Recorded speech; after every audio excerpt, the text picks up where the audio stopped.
नमस्कार, आदाब, बहुत-बहुत स्वागत है आप सभी का। आप देख रहे हैं खास कार्यक्रम नज़र और नज़रिया। मैं हूँ आपके साथ बुशरा खानम फहद। हिंडनबर्ग की एक और रिपोर्ट सामने आई है जिसने भारत की सियासत में, भारत में पूरी तरीके से भूचाल मचाकर रख दिया है। जिसे सीधे तौर पर ये कहा है कि अडानी ग्रुप से दरअसल माधवी बुच जो कि सेबी की चेयरपर्सन है और उनके पति के ताल्लुकात हैं, इस बात का पर्दाफाश इस हिंडनबर्ग की रिपोर्ट में किया गया है। जिसके बाद से ही सियासी गलियारों में भूचाल मच गया है, जहां एक तरफ भारतीय जनता पार्टी ने एक बार फिर से उन्हीं तमाम शब्दों का इस्तेमाल करना शुरू किया है कि टूल किट का इस्तेमाल कर रहे हैं, गैंग और जॉर्ज सोरोस, इन सब नामों का एक बार फिर से वापसी हो गई है, क्योंकि उनका साफ तौर पर भारतीय जनता पार्टी का ये कहना है कि भारत को बदनाम करने की पूरे तरीके से कोशिश है और बदनाम करने के लिए ये रिपोर्ट हिंडनबर्ग की लाई गई है जो कि भारत के खिलाफ है। अभी पूरे इस मामले पर सियासी भूचाल मच ही रहा था कि एक बार फिर से हिंडनबर्ग की तरफ से एक और एक्स पर पोस्ट किया गया है और इसमें साफ तौर पर यह कहा गया है कि सेबी की जो चीफ है माधवी बुच, उन्होंने अपनी सफाई में कहीं ना कहीं कुछ आरोपों को स्वीकार भी किया है, जिसके बाद से एक बार फिर से कई तरह के सवाल उठ खड़े हुए हैं। सबसे पहले मैं आपको सुनवाना चाहूंगी वृंदा करात ने इस पूरे मामले को लेकर क्या कुछ कहा है, क्योंकि विपक्ष अब ये मांग कर रहा है कि माधवी बुच इस्तीफा दें। हिंडनबर्ग की जो रिपोर्ट अभी आई है, ये रिपोर्ट जो तथ्य को सामने रखे हैं, जो डिटेल्स को सामने रखे हैं, ये बहुत ही जबरदस्त एक घोटाला का यहाँ पर्दाफाश हुआ है। उसमें जो जांच करने वाले सेबी हैं, वो सेबी के चेयरपर्सन जब इस संदेह के घेरे में आ गए हैं, तो निश्चित रूप पर जो पूरा जांच अडानी के बारे में हुआ था, वो साबित हो गया है कि ये जांच की कोई क्रेडिबिलिटी तो है नहीं। तो अभी सेबी चेयरपर्सन के नाम जब आ गया है, तो पहले बात ये है, ये सरकार की जिम्मेदारी बनती है कि सेबी चेयरपर्सन से तुरंत इस्तीफा लिया जाए। अगर वो स्वयं अपने पद को नहीं छोड़ रहे हैं, इस्तीफा नहीं दे रहे हैं, जो कि देना चाहिए निष्पक्ष जांच के लिए, तो सरकार की जिम्मेदारी है। लेकिन सरकार तो बचाने की उस पर लगे हुए हैं, क्योंकि सरकार का खुद इसमें पूरा हाथ है। इसलिए हम लोगों ने सबने मिलकर ये मांग की है, ये किसी एक पार्टी का नहीं है, ये पूरे देश की डिमांड है, तमाम विपक्षी दलों की ये डिमांड है कि तुरंत अभी एक जेपीसी का गठन किया जाए जो निष्पक्ष जांच हो सके। दूसरी बात, सुप्रीम कोर्ट के अंतर्गत भी ये केस आया था। सुप्रीम कोर्ट ने भी उनको एक तरह का क्लीन चिट दे दिया। तो आज जब ये नए तथ्य आए हैं, तो इसके बारे में भी सुप्रीम कोर्ट का कोई टिप्पणी या कोई हस्तक्षेप होगा कि नहीं, ये भी एक सवाल उठता है। तो अभी आपने सुन लिया यहाँ पर वृंदा करात को, सुप्रीम कोर्ट पर भी उन्होंने सवाल उठाए और यही उन्होंने जो सेबी चीफ हैं माधवी बुच, उनको लेकर सवाल उठाए कि किस तरह से अडानी ग्रुप के साथ उनके और उनके पति के संबंध हैं। सवाल ये उठाए जा रहे हैं कि 2023 में हिंडनबर्ग की जो रिपोर्ट आई थी, जिसमें अडानी ग्रुप की जो अनियमितताओं को लेकर पर्दाफाश किया गया था, उसके बाद सेबी इसकी जांच कर रही थी। अब सवाल ये उठाया जा रहा है कि सेबी जिस मामले की जांच कर रही थी, अगर उसी के जो चीफ हैं और उनके जो पति हैं, अगर उनके ही अडानी ग्रुप से संबंध हैं, जिसका पर्दाफाश ये रिपोर्ट करती है, तो क्या जिस तरह की पूरी जांच की गई थी, जिसमें कुछ रिपोर्ट में सामने निकल कर नहीं आया, क्या वो सिर्फ एक खानापूर्ति थी? क्या उस पर किसी तरीके का यकीन किया जा सकता है? सवाल ये भी उठाए जा रहे हैं कि अगर सेबी की चीफ ही इन तमाम मामलों में कथित तौर पर उनकी संलिप्तता है, तो क्या इस पूरे मामले की अगर जांच हो, जेपीसी बने, और तब तक क्या उनको इस्तीफा नहीं दे देना चाहिए? ये सवाल लगातार विपक्ष उठा रहा है। सवाल और भी कई विपक्ष की तरफ से उठाए जा रहे हैं। कांग्रेस की तरफ से सुप्रिया सेनेट ने क्या कुछ कहा है, सुनिए आप जरा उसको। सरकार बोलती तो मैं समझ सकती थी, क्योंकि सरकार तो कटघरे के घेरे में है। इसमें बात सेबी की हो रही है।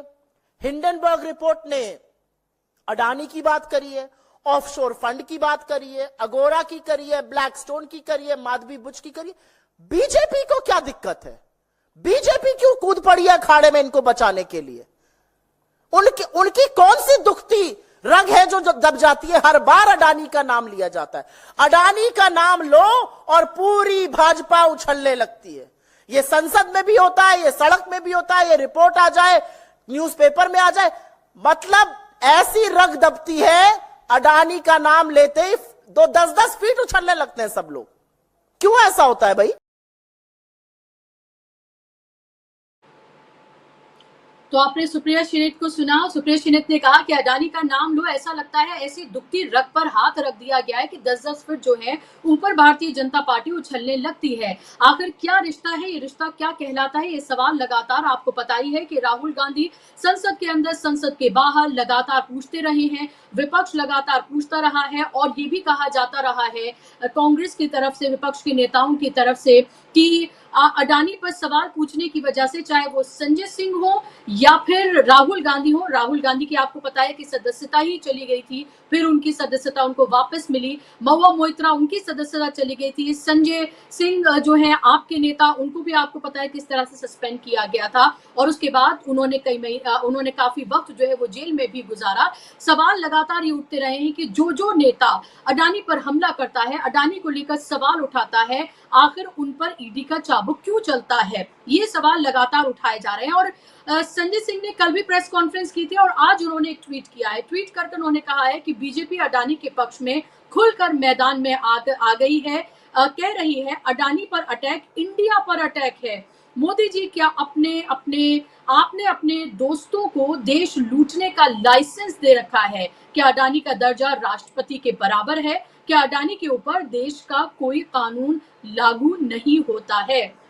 बेहद गंभीर आरोप यहाँ पर आपकी तरफ से लगाए गए हैं, संजय सिंह की तरफ से लगाए गए हैं। खासतौर पर उनका ये कहना कि अडानी पर अटैक या इंडिया पर अटैक है। और सुप्रिया श्रीनेत को भी आपने सुना, उन्होंने यही कहा कि जब बात अडानी की आती है, आखिर बीजेपी क्यों मैदान में कूद पड़ती है। अभी सुबह ही रविशंकर प्रसाद ने भारतीय जनता पार्टी की तरफ से उन्होंने प्रेस कॉन्फ्रेंस की। प्रेस कॉन्फ्रेंस करके उन्होंने कहा कि भारत को बदनाम किया जा रहा है। वही तमाम बातें उन्होंने की कि टूल किट, जॉर्ज सोरस का उन्होंने नाम लिया, गैंग, वही तमाम बातें वो कहते हुए नजर आए। लेकिन जिस तरह के आरोप हिंडनबर्ग की रिपोर्ट में लगे हैं, उसको लेकर उन्होंने कुछ नहीं कहा, सिर्फ यही कहा कि भारत को बदनाम करने की ये पूरी तरीके से साजिश है, कोशिश है। अब जबकि अडानी का नाम बार बार आ रहा है कथित तौर पर इस पूरे मामले में, और अब माधवी बुच और उनके जो पति हैं अडानी और उनके जो भाई हैं अडानी समूह का, उनसे संबंध, इसका पूरे तरीके से पर्दाफाश इस हिंडनबर्ग की रिपोर्ट में किया गया है। अब विपक्ष की मांग है कि जेपीसी इस पर गठित की जाए और जेपीसी इस पूरे मामले पर जांच करे। इसके साथ साथ मैं आपको ये भी बता दूं कि एक महत्वपूर्ण खबर ये है, जो कि एक अखबार के हवाले से है, कि जल्द ही राहुल गांधी से ईडी पूछताछ कर सकती है। आपको ये याद ही होगा कि राहुल गांधी ने अब से कुछ दिन पहले एक ट्वीट किया था जब वो वायनाड में मौजूद थे। लगभग 1:57 का उनका ट्वीट था।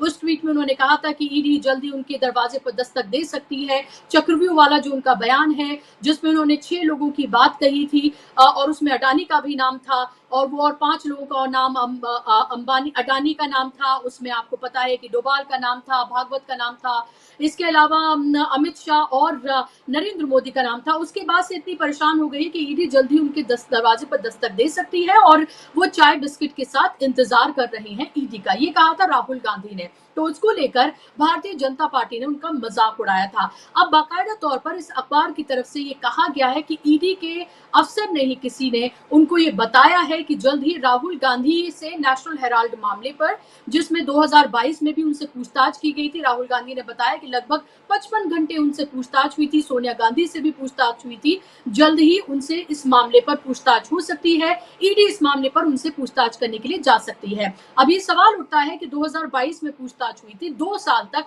आखिर ईडी क्या कर रही थी? क्या राहुल गांधी जिस तरह से लगातार नरेंद्र मोदी, उनकी सरकार, उनकी नीतियों पर, अडानी पर लगातार हमलावर हैं और भारतीय जनता पार्टी को ये समझ नहीं आ रहा है कि आखिर राहुल गांधी के इन तमाम सवालों का वो काट क्या लेकर आए। जिस तरह से वो हमलावर है, एक एंग्री यंग मैन की भूमिका में वो नजर आते हैं, लोगों से जिस तरह से वो संवाद कर रहे हैं, उसकी काट वो क्या लेकर आए? तो क्या इसकी काट ईडी से पूछताछ, ईडी राहुल गांधी से एक बार फिर से पूछताछ करे, उनको कटघरे में खड़ा किया जाए? क्या ऐसे करके भारतीय जनता पार्टी एक बड़ी सियासी गलती करने जा रही है? क्या ईडी जिस तरह से हेमंत सोरेन या फिर केजरीवाल को, हालांकि उनके मामले बिल्कुल अलग हैं, उनमें गिरफ्तारी की गई थी, हेमंत सोरेन अब बाहर हैं, मनीष सिसोदिया बाहर हैं, आपके जो लीडर है संजय सिंह वो भी बाहर है, लेकिन केजरीवाल अभी भी जेल में है। क्या ईडी का सहारा लेकर राहुल गांधी के साथ भी ऐसा कुछ किया जा सकता है? क्या उनकी गिरफ्तारी हो सकती है? इस तरह के तमाम सवाल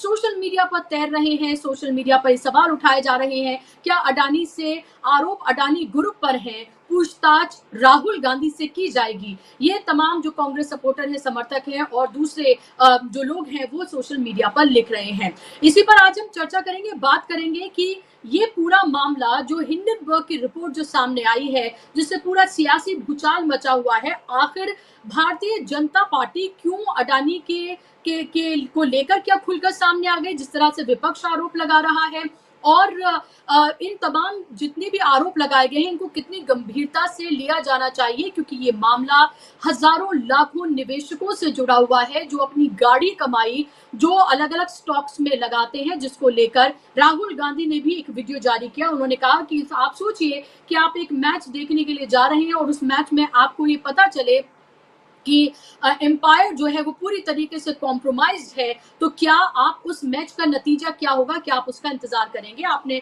राहुल गांधी की उस वीडियो को देखा ही होगा। इस पर बात करने के लिए मेरे साथ खास मेहमान जुड़ गए हैं। स्क्रीन पर मेहमानों को आप ले आइए।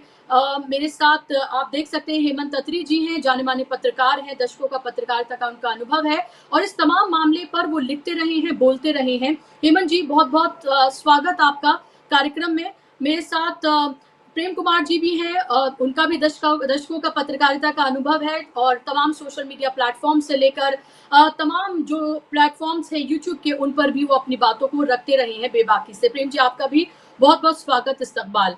हेमंत जी, शुरुआत में अगर आपसे करूं, एक रिपोर्ट आई थी जनवरी 2023 में और एक रिपोर्ट अब आई है। तब भी सियासी भूचाल मचा था और अडानी के शेयर धड़ाम से लुढ़क गए थे और कितना नुकसान हुआ था वो हमारे सबके सामने है।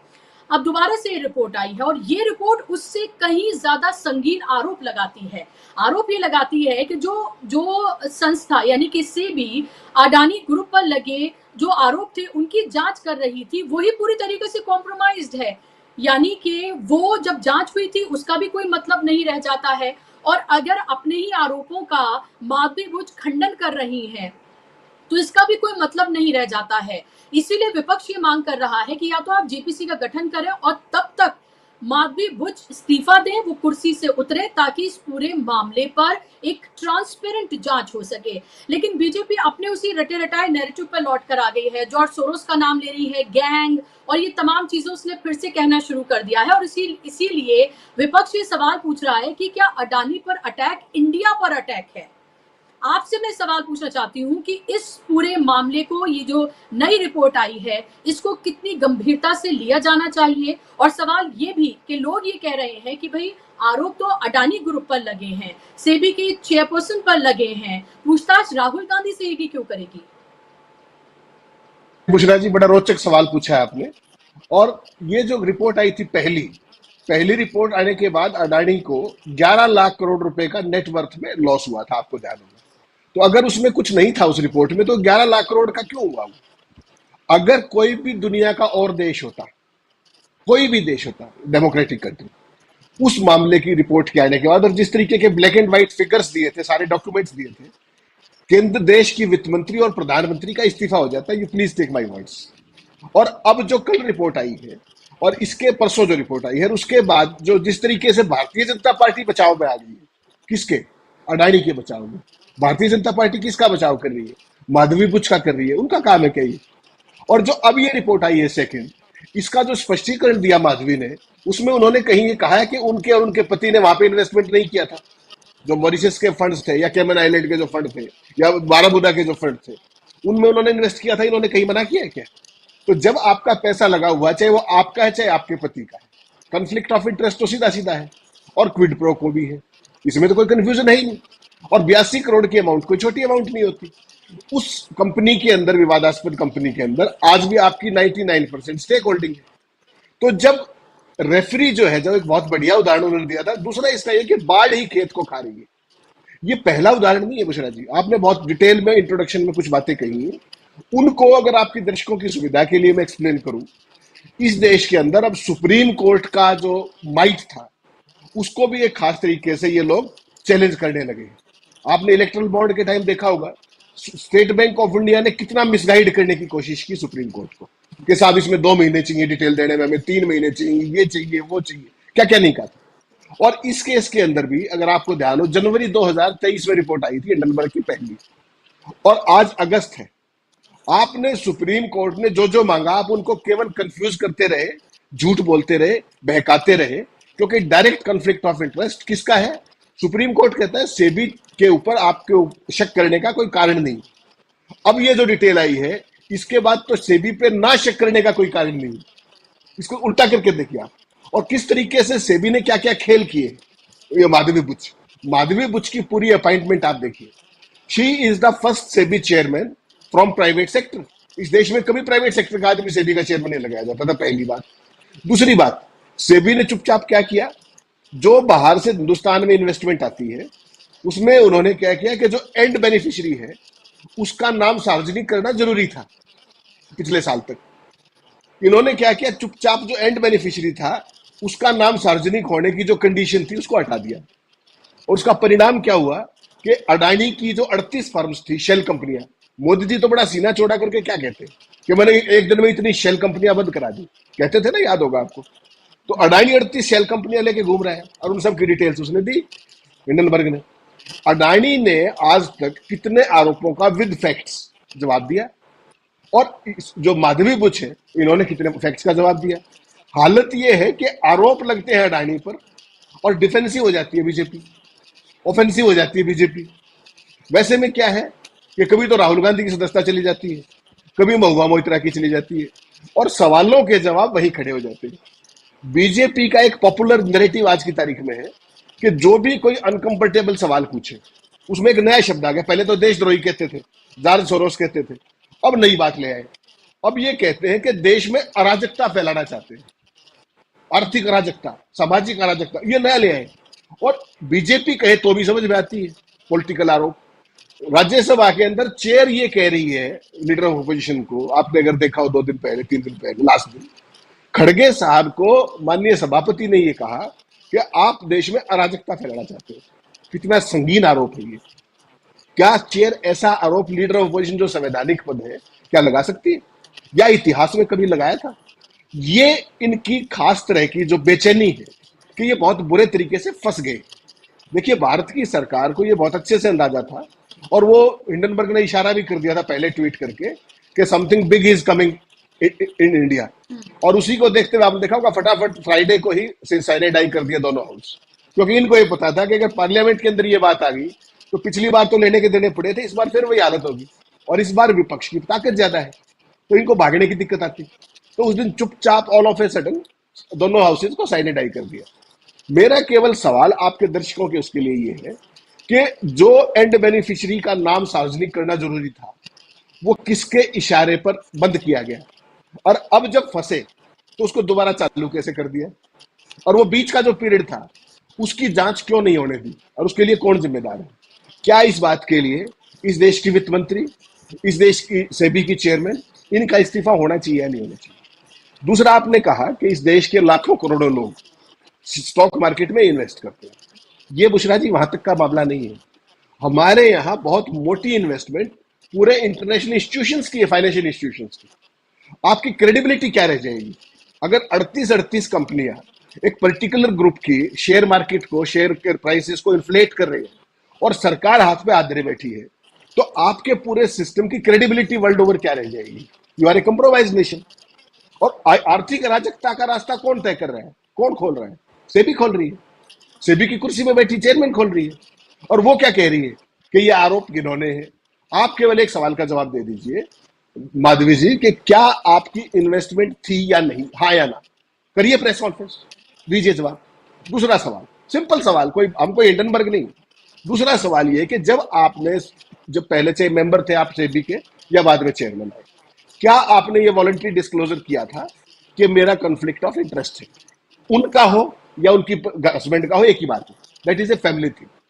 आपको जानकर हैरानी होगी, हिंदुस्तान में इतने कड़े कानून है, इतने कड़े कानून है कि अगर आप किसी इन्वेस्टमेंट फर्म में जॉब करती हैं तो आपके रिश्तेदारों तक रडार पे होते हैं कि कोई मैनिपुलेशन तो नहीं हो रही, इतने छोटे लेवल पे।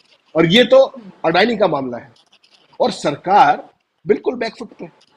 सिंपल से सवाल ये है कि पिछली बार 11 लाख 11.5 लाख करोड़ का वैल्यूएशन कम क्यों हुआ था अडानी का? बता दीजिए, जवाब दे दे सरकार, जवाब से भी जवाब दे दे। और एंड बेनिफिशियरी कौन था उसका पता क्यों नहीं लगा? और क्या कह रही थी सेबी कि हमने उनको नोटिस दिया है, अडानी को दिया। आज तक अडानी को एक नोटिस दिया हो तो बता दीजिए। जिस फर्म का 11.5 लाख करोड़ वर्थ कम हो जाए और उसको शोकोज भी ना हो, और शोकोज किसको हो? शिकायतकर्ता को, जिसने जांच की। तो ये गजब आपने दुनिया में, ये बेसिकली जो एक निशानी है, ये हिंदुस्तान जो डेमोक्रेटिक, दुनिया का सबसे बड़ी डेमोक्रेसी थी, उसके एक बनाना रिपब्लिक बनने की दिशा में बहुत गंभीर कदम है। और पूरी दुनिया के फाइनेंशियल इंस्टीट्यूशंस इन बातों पर बड़ी गंभीर नजर रख रहे हैं। ये केवल इतना मामला नहीं है, ये कॉर्पोरेट गवर्नेंस का मामला है, ये फाइनेंशियल प्रूडेंस का मामला है, वर्ल्ड ओवर आपकी छवि का मामला है। विश्व गुरु मुंह से नहीं बनता, विश्व गुरु बनता है आपके कॉन्स्टिट्यूशनल इंस्टीट्यूशन की इफेक्टिविटी से। जो सेबी सुप्रीम कोर्ट को मिसगाइड कर सकती है, सरकार उसके फेवर में आती है, सरकार अडानी को बचाती है, तो आपके इंस्टीट्यूशंस कहां बच गए? ये सारी चीजें आपके दर्शकों को समझनी पड़ेगी, इस देश को समझनी पड़ेगी कि किस तरीके से अडानी का नाम संसद में लेते ही संसद के रिकॉर्ड से गायब हो जाता है। कभी सुना था आपने? क्यों गायब होना चाहिए? मोदी से लेकर के पूरी भारतीय जनता पार्टी कहां से शुरू करती है? कोई भी तकरीर शुरू करेंगे, नेहरू से शुरू करेंगे, इंदिरा गांधी बुलाएंगे, फिर राजीव गांधी बुलाएंगे। नेहरू कब चले गए थे? 60 साल पहले। इंदिरा गांधी कब चली गई थी? 40 साल पहले। राजीव गांधी कब चले गए थे? 33 साल पहले। और जब कांग्रेस के लीडर बीजेपी के 2015 की भी बात करते हैं तो चेयर क्या बोलती है कि आप बजट पे बात कीजिए, आप इसमें बात कीजिए, आप पुरानी बातों का जिक्र मत कीजिए। बीजेपी को 60 साल पुराने गड़े मुर्दे उखाड़ने की कोशिश है, वो नाम लेने की सारी आजादी है। और आप तथ्यों पे भी बात करना चाहे तो आपको कहा जाता है कि आप करंट मुद्दे पर आइए। तो ये सारी सूरत हाल जो है, ये डेमोक्रेसी का डिग्रेडेशन है, बहुत तेजी से हो रहा है। और ये सारा देश देख रहा है, भाजपा को रास्ता भागने का सूझ नहीं रहा है, यही हकीकत है। जी बिल्कुल, बहुत सही आपने तमाम बातें रखी हैं और बहुत गंभीर सवाल भी आपने यहाँ पर पूछे हैं। प्रेम कुमार जी, हिंडनबर्ग की ये जो नई रिपोर्ट है और उसके बाद जिस तरह की सफाई आई है, और आज आपने देखा एक बार फिर से एक्स पर फिर से हिंडनबर्ग की तरफ से ट्वीट किया गया है, और ट्वीट पर उन्होंने कहा है कि जो सफाई है उसमें कहीं ना कहीं उन्होंने कुछ आरोपों को स्वीकार भी किया है। क्या अडानी का मामला जिस तरह से लगातार राहुल गांधी उठाते रहे हैं, क्या उसका खामियाजा राहुल गांधी पहले भुगत चुके हैं? उनकी सदस्यता गई, उसके अलावा भी जो कुछ हमने देखा, क्या एक बार फिर से राहुल गांधी इसका खामियाजा भुगतने जा रहे हैं? ईडी उनसे पूछताछ कर सकती है, और बाकायदा तौर पर यह कहा गया है कि एक ऑफिसर है जिसकी तरफ से ये बताया गया है नेशनल हेराल्ड मामले में। इन तमाम चीजों को आप कैसे देख रहे हैं? और भारतीय जनता पार्टी की जो सफाई आई है और जो इल्जाम आए हैं कांग्रेस को लेकर, उस सबको भी आप कैसे देख रहे हैं? जी शुक्रिया बुशरा जी। देखिए, जितना बड़ा ये मुद्दा बनेगा, जो हिंडनबर्ग की रिपोर्ट दूसरी रिपोर्ट है, उतनी ही ज़्यादा चांसेस राहुल गांधी से पूछताछ और उनको जेल भेजने की भी होगी। इस मुद्दे की काट के लिए जो पूरी मोदी सरकार को हिलाने की क्षमता रखती है, उसको काउंटर करने के लिए राहुल गांधी पर हमला ही रास्ता बचता है। राहुल गांधी ने पहले भी कहा था कि हमारी गिरफ्तारी हो सकती है, ईडी पूछताछ कर सकती है। और मैंने भी 2 दिन पहले बल्कि एक प्रोग्राम ही किया था कि राहुल गांधी कभी भी गिरफ्तार हो सकते हैं। तो लोगों को लगा था कि मैंने यूं ही बोल रहे हैं क्या। लेकिन बात क्या है, बांग्लादेश वाला प्रकरण है, उसमें राहुल गांधी की कथित तौर पर बेगम खालिदा जिया के बेटे से मुलाकात हुई और उसके बाद सब कुछ हुआ, ये सारी थ्योरी भी आने लगी है। यानी इतने सारे तरीके सामने में बना के रखो कि राहुल गांधी को किसी भी केस में अंदर किया जा सके, ये पूरी तैयारी चल रही है। ईडी नेशनल हेराल्ड मामले में पूछताछ कर सकती है, ये सारी बातें हैं। पर बात क्या है, देखिए, जो हिंडनबर्ग की दूसरी रिपोर्ट आई उसके दूसरी रिपोर्ट का जो दूसरी प्रतिक्रिया आप समझ लीजिए, रिपोर्ट के बाद की प्रतिक्रिया, उससे पहले सेबी की प्रमुख माधवी माधवी बुच, उन्होंने जो कुछ भी कहा, बयान दिया, या अडानी का बयान आया, तब भी देश में किसी ने ये नहीं कहा कि सेबी की प्रमुख जो है कॉन्फ्लिक्ट ऑफ इंटरेस्ट में है, या उनके शेयर हैं अडानी में, या उनके पति डायरेक्टर हैं अडानी ग्रुप में। किसी ने तब तक नहीं कहा जब तक कि हिंडनबर्ग ने उसको लाइन बाय लाइन समझा नहीं दिया कि देखो मैंने लिखा था और इसको स्वीकार किया गया है। यानी माधवी बुच जो बात स्वीकार कर रही हैं, उसको हम में से कोई ये बताने वाला नहीं है कि देखो माधवी बुच स्वीकार कर रही है। उसके लिए भी हम हिंडनबर्ग पर ही डिपेंड कर रहे हैं। समझिए पूरे देश में क्या माहौल है। माहौल है कि जो दिख रहा है, जो स्वीकार कर रही है, वो एक बयान आप दिखला दीजिए, चाहे किसी नेता का, किसी पत्रकार का, किसी का नहीं आया। इवन देख के भी हम नहीं देख पा रहे थे कि माधवी बुच स्वीकार कर रही हैं कि वो अडानी के समूह में उनके शेयर्स थे, उनके पति ऑफशोर एंटिटी में थे, वो स्वयं उनके साथ थी। उन्होंने ईमेल लिखा जब वो खुद पोस्ट पर थी सेबी में रहते हुए। सारी बातें जो आई हैं, जिसके बाद सीधे सवाल उठता है कि आपको तो इस मामले की जांच करने का अधिकार ही नहीं था। यानी सेबी को इस मामले की जांच करने का अधिकार ही नहीं था, चूंकि सेबी स्वयं अडानी की कंपनियों से जुड़ा हुआ था।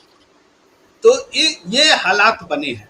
अब ये मुद्दा खत्म होगा नहीं, लेकिन ये इस पर भी निर्भर करता है कि अपोजिशन इसको किस तरह से फाइट करता है। अपोजिशन में सिर्फ राहुल गांधी बोलते हैं या दूसरे भी बोलते हैं। परिस्थितियां बदली हैं।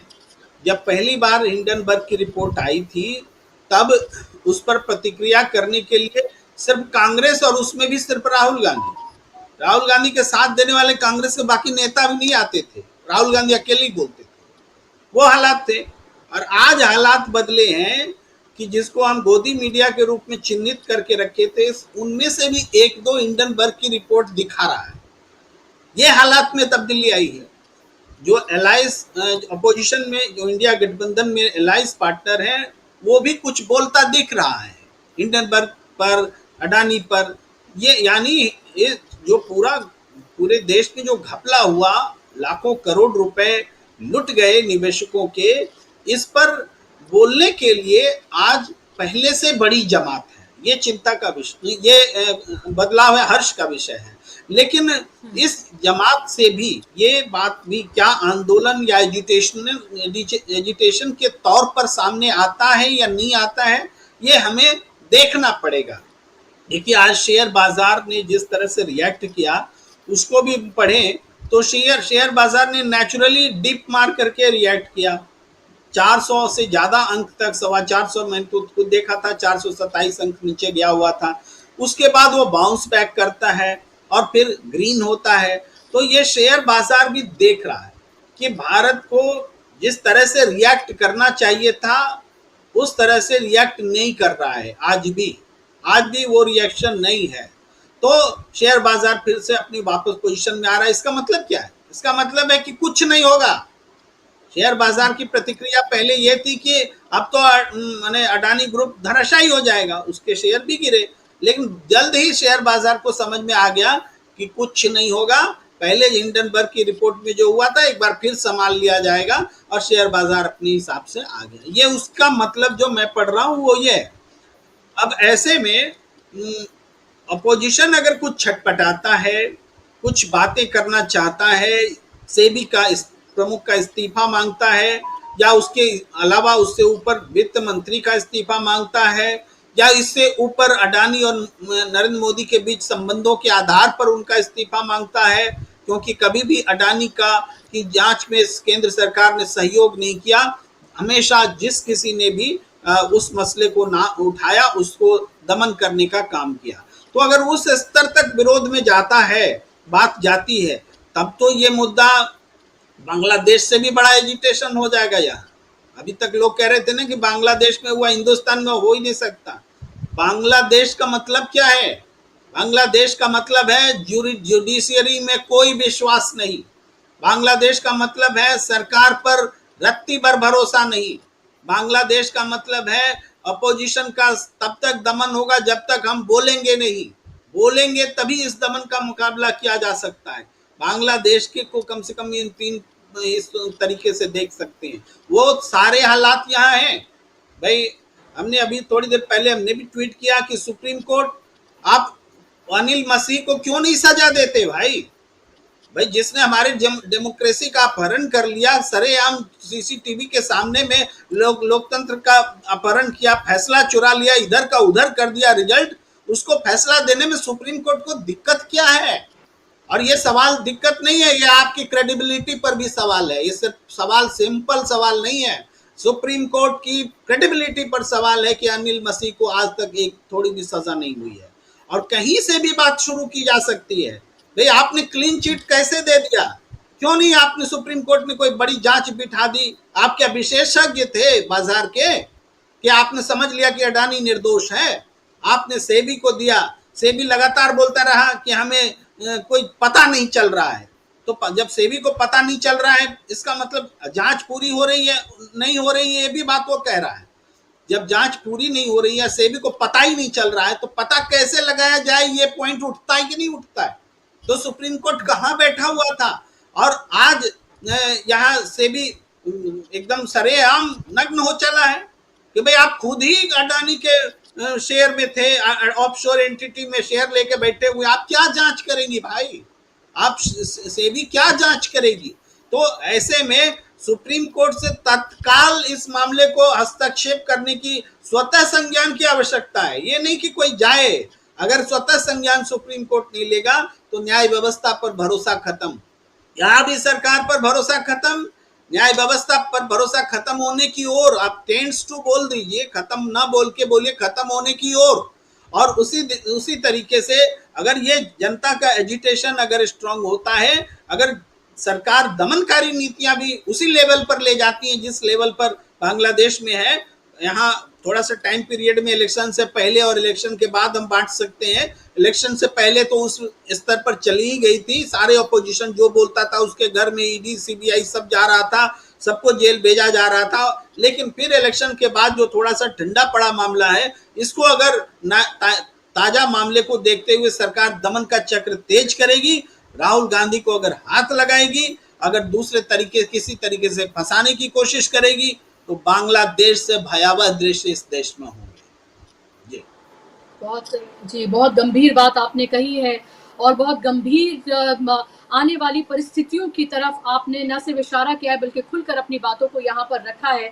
और इसीलिए कई तरह के ये सवाल उठ रहे हैं। जब भी कोई भी इस तरह की रिपोर्ट आती है, हेमंत अत्री जी, हमेशा ये कह दिया जाता है कि बाहरी ताकतें हैं जो देश के खिलाफ काम कर रही हैं और इन बाहरी ताकतों पर का सबको सपोर्ट जो है वो कांग्रेस देती है और कांग्रेस हमेशा इन बाहरी ताकतों के साथ जो है वो खड़ी होती है और देश के खिलाफ खड़ी होती है। ये लगातार नैरेटिव जो है वो भारतीय जनता पार्टी बनाती आई है। क्या आपको लग रहा है कि इस बार भी इस तरह का कोई नैरेटिव वो अपने पिट्ठू मीडिया के जरिए, जो आप सोशल मीडिया पे जाके देखें कि लगातार हिंडनबर्ग की जो रिपोर्ट है उसको उसी तरीके से वो पेश कर रहे हैं जैसे बीजेपी चाहती है, उसी तरीके से वो पेश कर रहे हैं और वही सवाल उठा रहे हैं वैसे ही जैसे बीजेपी उठा रही है। तो क्या इसमें वो एक बार फिर से कामयाब हो जाएंगे? सवाल ये उठ रहा है कि जो एक अभी हम एक तेजी देख रहे हैं, विपक्ष जिस तरह से सवाल उठा रहा है, प्रेस कॉन्फ्रेंसेस कर रहा है, राहुल गांधी बात कर रहे हैं, कांग्रेस बात कर रही है, आम आदमी पार्टी, सीपीआई, विपक्ष तमाम सवाल उठा रहा है।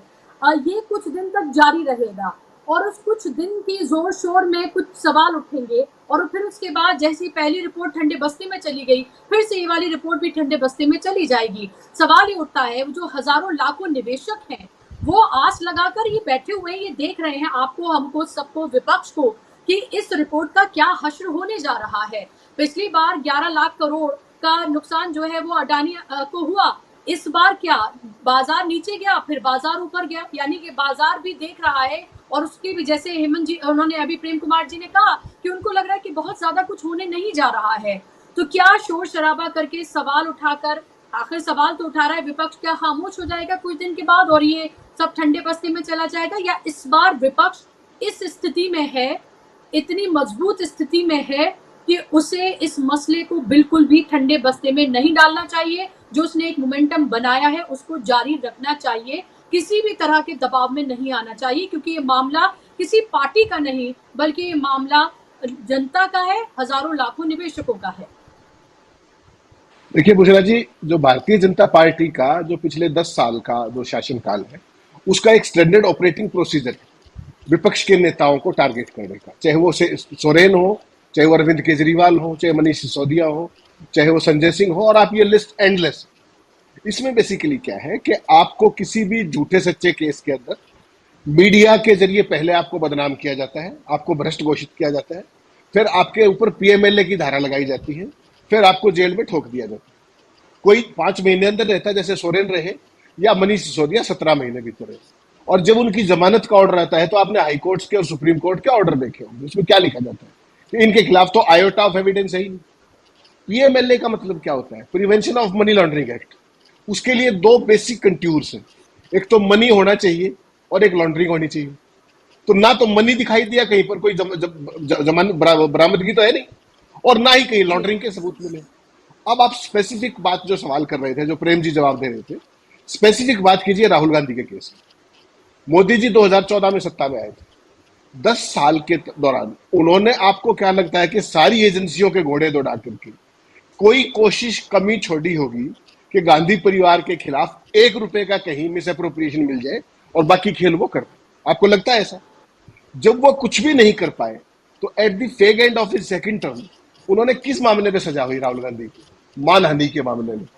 हिंदुस्तान के इतिहास में मानहानि के केस में किसी नेता की 2 साल की सजा, जेल की सजा, और उसके बेसिस पे राहुल गांधी को डिस्क्वालीफाई किया गया। इसका मतलब समझे आप? आपके दर्शक समझ रहे हैं उस बात को कि 10 साल में जब आप उनके खिलाफ 1 रुपए का मिस अप्रोप्रिएशन नहीं ला पाए, तभी तो आपको वहां आना पड़ा ना कि मानहानि केस में सजा करनी पड़ी, वरना बाकी केसेस में कराते। एक पक्ष। दूसरे पक्ष पे आइए, राहुल गांधी जून 2022 के अंदर उनसे पूछताछ हुई थी करीब 50-52 घंटे, ठीक। उसके बाद सोनिया गांधी से मुलाकात, पूछताछ हुई थी ईडी की एजेएल के मामले में। एजेएल के मामले में उनको क्या कोई कोई चीजें बरामद करनी है क्या? व्हाइट, अगर ये कोई है तो ये व्हाइट कॉलर क्राइम है, सब कुछ कागज पे है। चाहे वो यंग इंडिया का टेक ओवर हो, चाहे वो पैसे का ट्रांसफर हो, कोई भी चीज ब्लैक की नहीं है, सब कुछ ब्लैक एंड व्हाइट में है, साफ है, कागजों का केस है। तो जो एनफोर्समेंट डायरेक्टरेट है वो जून 2022 से अब तक उस फाइल को क्यों लिए बैठा है? अगर कुछ भी मिला होता तो आपको क्या लगता है प्रोसिक्यूशन कंप्लेंट डालने में कितनी देर लगती है? 1 मिनट नहीं लगाते, 1 मिनट गंवाते नहीं। अब क्यों? ये अब जो आपका सवाल है कि अब क्यों हो रहा है, अब भारतीय जनता पार्टी बहुत बुरे तरीके से फंस गई है। प्रधानमंत्री जी कोई कुछ भी कहता रहे, बेसिकली वो उस जोन में चले गए हैं कि इनडिफेंसिबल है। उनकी भाव भंगिमाएं, जिस दिन से उन्होंने शपथ ली है तीसरी बार, उनकी भाव भंगिमाएं देखिए आप। क्या आपको वो वही मोदी नजर आते हैं? शुक्रवार को आपने स्पीकर के कमरे में देखा होगा, ओम बिरला के कमरे में सारे लीडर ऑपोजिशन बैठे थे, सारे के सारे बीजेपी के भी लोग बैठे थे, पूरी महफिल थी चाय पे। उस महफिल में मोदी अकेले थे, सब हंस रहे थे, बात कर रहे थे, और मोदी कंप्लीटली लॉस्ट थे। ये क्यों हो रहा है? Because he has lost the narrative. ना तो उनको ये उम्मीद थी कि 240 आ जाएंगे इतने सब ड्रामे के बाद। और देखिए, जब आदमी अंदर से घायल होता है ना, कि उसके जब अरमान कहीं ना कहीं जो उसकी शैली के खिलाफ फैसले आ जाए, 400 की बात करने वाला व्यक्ति 240 में टिक जाए, जो आदमी किसी की सुनता नहीं, ना पार्टी में ना बाहर, वो आदमी अपने एलाइज की सुनने पर मजबूर हो जाए। बजट में एलाइज को इच्छा के विरुद्ध जाकर के अपनी उनके लिए सोप्स देने पड़े, वैसी सूरत में आदमी क्या करेगा? आपको क्या लगता है जो आदमी कांग्रेस पार्टी का चुनाव की पूर्व संध्या पर देश की सबसे बड़ी अपोजिशन पार्टी का खाता बंद कर सकता है इनकम टैक्स रिटर्न के बहाने से? आप कल्पना कर सकती हो? किसी डेमोक्रेसी में सुना है आपने? ऐसा तो बांग्लादेश में भी नहीं हुआ था, किया ना इन्होंने। और किसी संवैधानिक संस्था ने कांग्रेस पार्टी को कोई राहत नहीं दी, ये भी रिकॉर्ड की बात है। कौन सी पॉलिटिकल पार्टी आज तक आपने इनकम टैक्स चुकाते हुए देखी? पॉलिटिकल डोनेशन सारे चंदे से एग्जेम्प्टेड है, उसके बावजूद कांग्रेस पार्टी के खाते सील है या नहीं है? किसने करवाए? राहत क्यों नहीं मिली?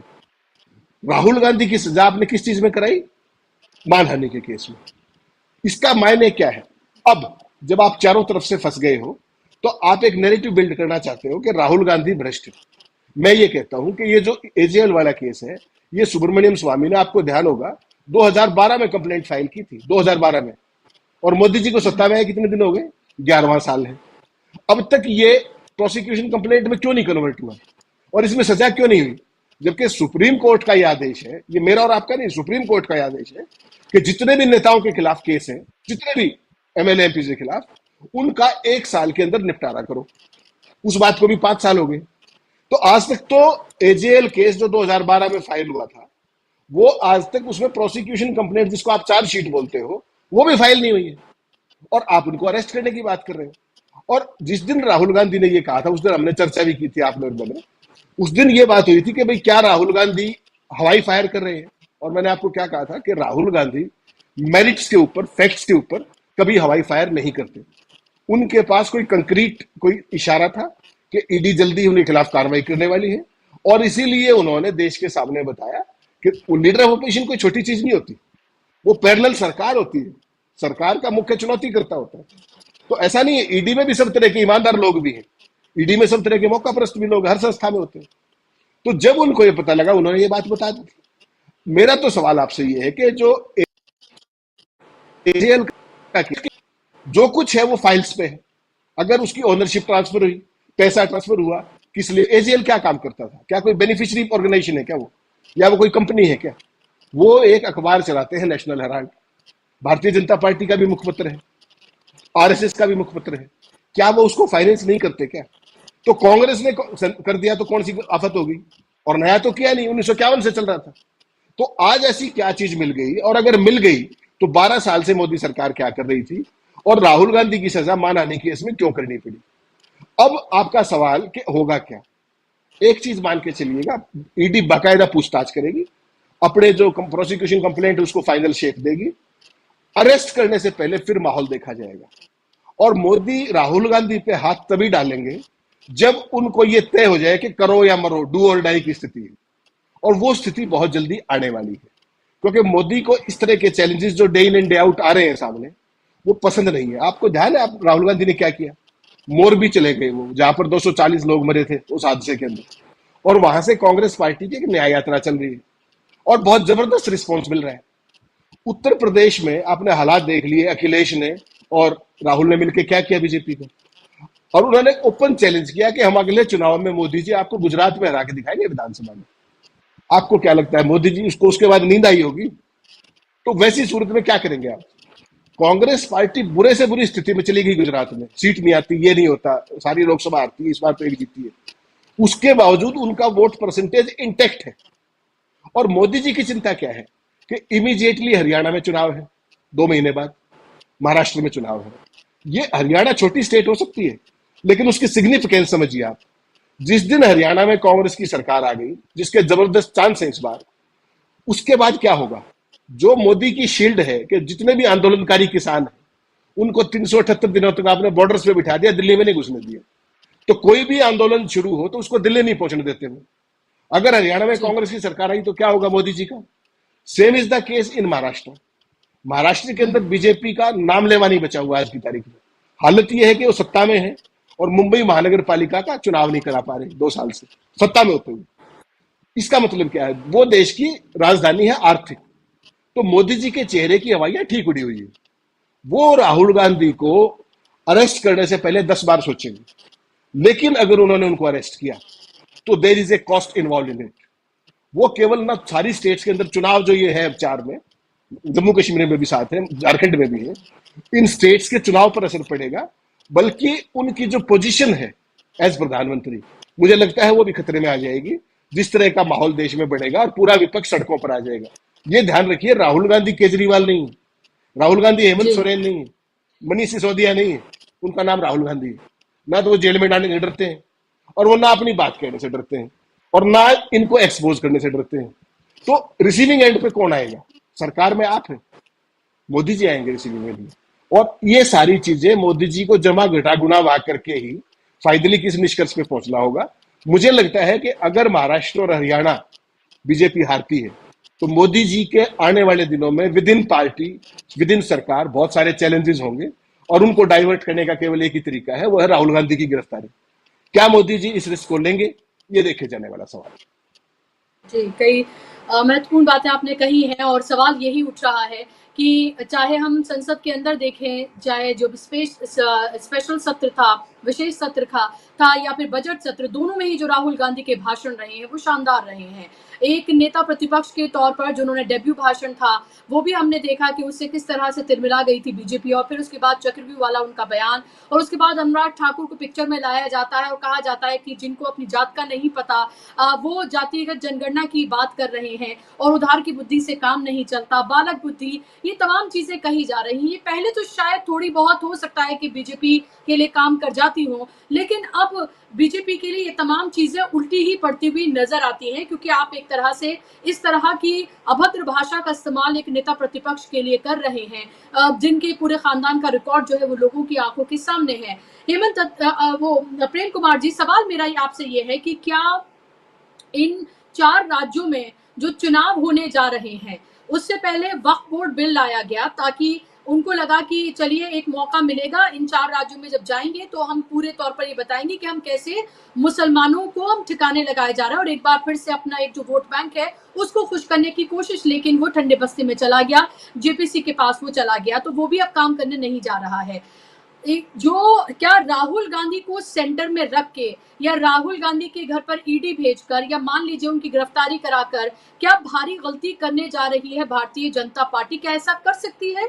क्या आपको लगता है इतनी बड़ी गलती कर सकती है? और क्या अगर ऐसा होता है ये इलेक्शन से पहले या इलेक्शन के बाद, आपको किस तरह की परिस्थितियां फिलहाल राजनीतिक बनती हुई नजर आ रही हैं? और क्या राहुल गांधी बीजेपी के लिए एक ऐसी मुसीबत बन गए हैं राजनीतिक उनके लिए कि उनको समझ नहीं आ रहा है कि उनको हैंडल कैसे किया जाए और क्या कुछ किया जाए? क्योंकि जब भी कोई चैलेंज उनके सामने पेश करती है बीजेपी, वो उसका इस तरह से जवाब देते हैं कि बीजेपी धराशायी हो जाती है और फिर वो कोई नया नैरेटिव गढ़ती है।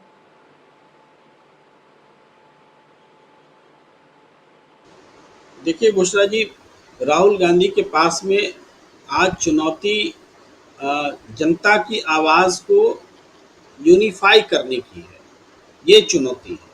और जो सरकार की विफलताएं हैं, जिन विफलताओं को विपक्ष आवाज नहीं दे सका बीते दिनों में, बीते समय में, अब है कि उस आवाज को आवाज दी जा सके। राहुल गांधी ने कब कहा था कि चौकीदार चोर है, याद है? मैंने वो बहुत साल हो गए, 2014 की 19 की बात है, उससे पहले।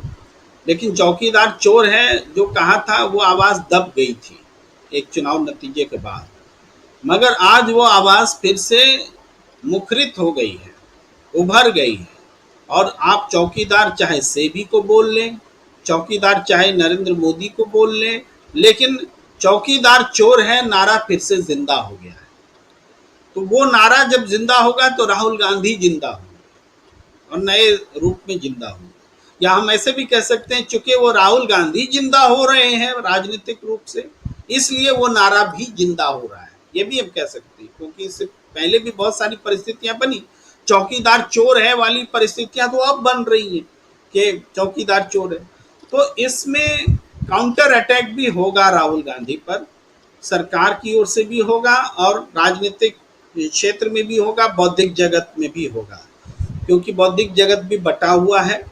और आप देखेंगे जो जैसे कंगना रनावत जैसे लोग कुछ बोलते हैं, तो ऐसा नहीं कि कंगना रनावत को की बात को हम नज़रअंदाज कर दें, सेलिब्रिटी हैं, सांसद हैं, तो उनकी आवाज़ और मजबूत हुई ना पहले से, अब जीती हुई है सांसद, तो अकेले कंगना रनावत नहीं बोल रही हैं, वो बीजेपी का पूरे सांसद, पार्टी के नेता, यानी एक वातावरण बनाया जा रहा है जो किसको सबको इसी लाइन पर बोलना है, जो राहुल सेंट्रिक हो, राहुल गांधी को बदनाम करता हो, राहुल गांधी को अराजकता का पर्याय बता दिया जाए, राहुल गांधी को देशद्रोही ताकतों के हाथों में खेलने वाला बता दिया जाए, राहुल गांधी को अपरिपक्व समझा दिया जाए, राहुल गांधी को राजनीतिक रूप से कुछ भी करेंगे मोदी को हराने के लिए इस रूप में समझा दिया जाए।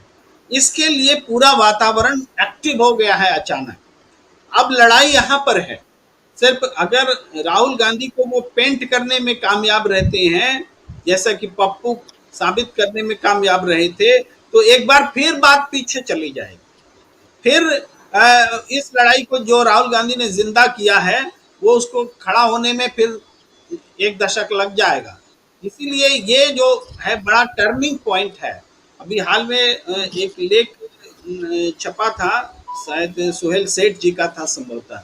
उन्होंने लिखा था बहुत अच्छे तरीके से, एक लाइन में बोले कि नरेंद्र मोदी और राहुल गांधी में अब एकदम पहले उलट उनका ये था, फेस वैल्यू बना था, उनका कैरेक्टराइज हुआ था। एक वो था कि नरेंद्र मोदी तो मैजिक फिगर के रूप में और राहुल गांधी पप्पू के रूप में।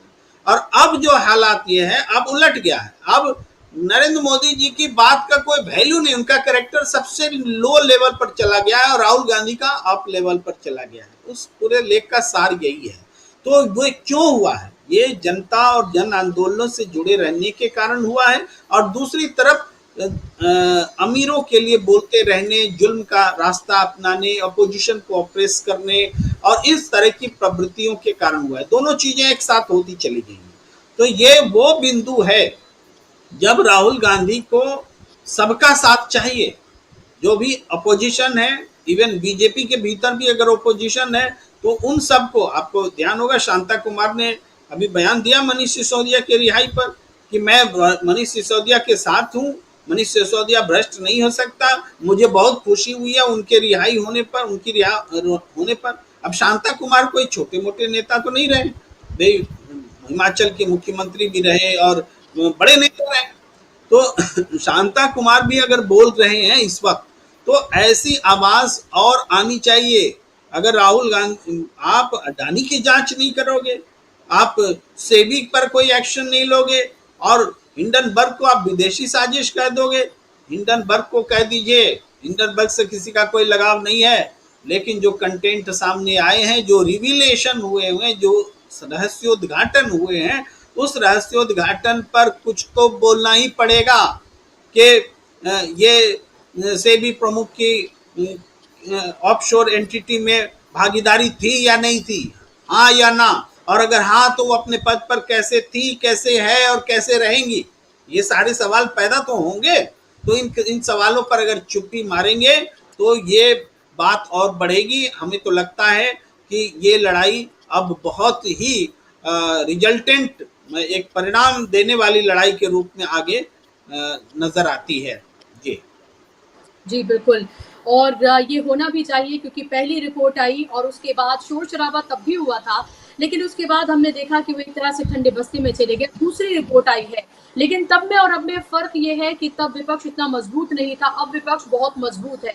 हम संसद में देख रहे हैं कि उसने वो किस तरह से अपनी आवाज को बुलंद कर रहा है राहुल गांधी के साथ, क्योंकि वो नेता प्रतिपक्ष है, उनके साथ मिलकर तमाम जो विपक्ष की मुखर आवाजें हैं वो खुलकर बोल रही हैं। और इसीलिए अब सवाल ये उठा है कि अब जो ये रिपोर्ट सामने आई है उसके तमाम तथ्यों को सामने लाना विपक्ष की और जो निष्पक्ष पत्रकार हैं उनकी जिम्मेदारी है कि वो जनता के सामने उन तमाम तथ्यों को लेकर आए, और अगर उन्होंने इस दृढ़ता से इस मामले को उठाया है तो अब उनकी जिम्मेदारी ये बनती है कि इसको नतीजे तक पहुंचाया जाए। क्योंकि रिपोर्ट आई, शोर शराबा हुआ, सवाल उठे, प्रेस कॉन्फ्रेंसेस हुई और फिर उसके बाद कुछ नहीं, तो इसका कोई मतलब नहीं रह जाता है जब तक इस पूरे मामले को इस तरह से ना उठाया जाए कि ये एक नतीजे पर पहुंचे, तब तक किसी भी शोर शराबे का कोई मतलब नहीं। अब देखना ये होगा कि अब राहुल गांधी नेता प्रतिपक्ष हैं, उनके पास नंबर भी हैं, विपक्ष है, इंडिया गठबंधन है, ये इस पूरे मामले को किस तरह से उठाते हैं और क्या वो इस मजबूती से उठाते हैं कि सेबी की जो चेयरपर्सन है उनको इस्तीफा देना पड़े और भारतीय जनता पार्टी को इस पर जेपीसी बनानी पड़े। ये देखना बेहद महत्वपूर्ण होगा, और क्या सुप्रीम कोर्ट भी इस मामले पर स्वतः कोई संज्ञान लेता है, ये भी देखना बेहद महत्वपूर्ण होगा। और जो ईडी की बात कही जा रही है राहुल गांधी की पूछताछ की, अगर होती है तो उसके नतीजे क्या होंगे, ये तमाम महत्वपूर्ण पहलू हैं जिस पर हमारी नजर रहेगी। बहुत बहुत शुक्रिया आप दोनों मेहमानों का, प्रेम कुमार जी और हेमंत अत्री जी, कार्यक्रम का हिस्सा बनने के लिए, और शुक्रिया आप तमाम दर्शकों का भी इस कार्यक्रम का हिस्सा बनने के लिए। आज के लिए बस इतना ही। आप तमाम हमारी वीडियोस को ज्यादा से ज्यादा लोगों तक पहुंचाइए, उसको शेयर करिए, चैनल को भी सब्सक्राइब करिए और शाम को 7 बजे रोज की तरह जुड़िए राजीव जी के साथ न्यूज पॉइंट में। मुझे दीजिए इजाजत, नमस्कार।